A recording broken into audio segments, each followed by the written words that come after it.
You're listening to Locus Focus here on Cable Community Radio in Portland, and today we're talking about the Juliana versus United States lawsuit. Portland, Oregon is getting ready to host the latest installment in a mammoth legal battle over climate change. Another tactic being used by activists to try to force governments to act. 20-year-old Vic Barrett is one of 21 plaintiffs suing the US government for failing to protect them from the impacts of climate change. Oh, it's a really cute radio station.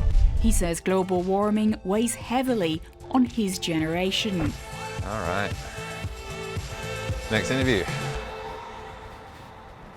That's just an important part of my complaint personally, is like the psychological harm of knowing that the world is not going to be the same for me. And it's a really complex, like daunting feeling to have as a young person, and even to unpack as a young person, because there's so many other things we're learning about our feelings, you know? The plaintiffs claim they have a constitutional right to be protected from climate change. And so one of the things we're looking for in the case is the court to declare the fundamental rights of these plaintiffs, and that includes a fundamental right to a climate system capable of sustaining human life. Danny Noonan is an Australian lawyer working on the case, filed back in 2015 by the organisation Our Children's Trust.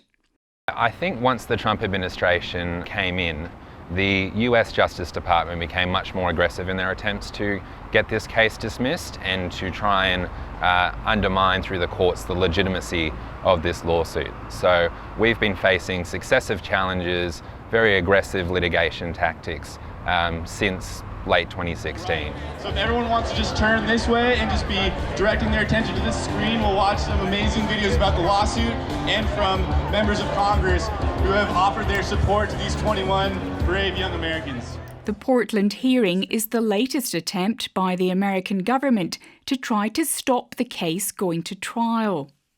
And I'm here on behalf of 8 cabinet agencies and 3 components of the Executive Office of the President of the United States. These are the entities that we face. This action is one that appears to be one to enforce the Constitution, but in reality, it's nothing more than a direct assault on the constitutional design. And that assault manifests in 3 particular ways. You'd need a law degree to truly follow the action, but what is clear is that both sides are given a grilling.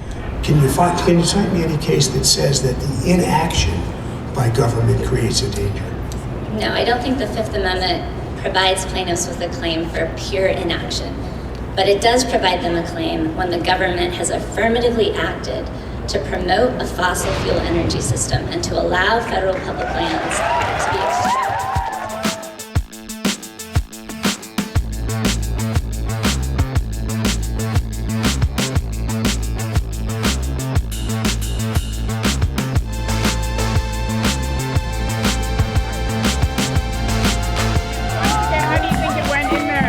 I think it went really well. It's always interesting to hear the government side of things, but I think that what we presented was amazing. And climate change lawsuits like this one have now been lodged against governments and corporations in more than 24 countries around the world, including in Indonesia, Pakistan, Norway and Australia. I am just a kid who cares about my future on this planet will be like. I am just a kid who cares about my constitutional rights. Thank you. Does the case have any parallels to the kind of action we saw against big tobacco?